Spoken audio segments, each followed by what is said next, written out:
শিক্ষা বিভাগত এটা সিদ্ধান্ত হৈছে আমি যেতিয়া অসমৰ মহাবিদ্যালয়ৰ অধ্যাপক অধ্যাপিকাসকলক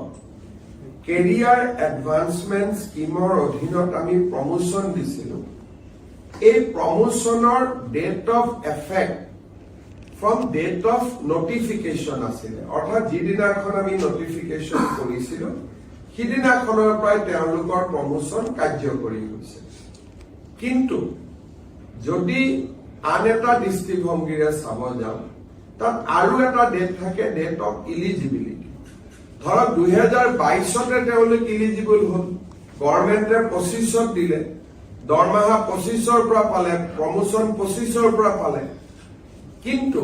আজি কেবিনেটে সিদ্ধান্ত লৈছে যে তেওঁলোকৰ নেক্সট প্ৰমোশনৰ কাৰণে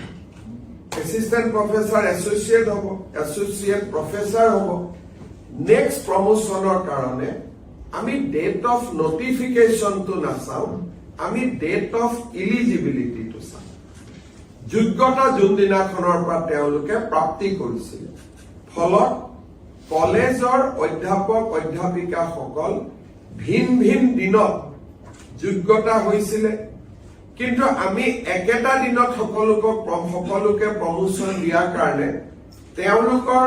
ইলিজিবিলিটিৰ পৰা কাৰোবাৰ এবছৰ পিছত পালে কোনোবাই 6 মাহ পিছত পালে কোনোবাই 3 মাহ পিছত পালে কোনোবাই 2 বছৰ পিছত পালে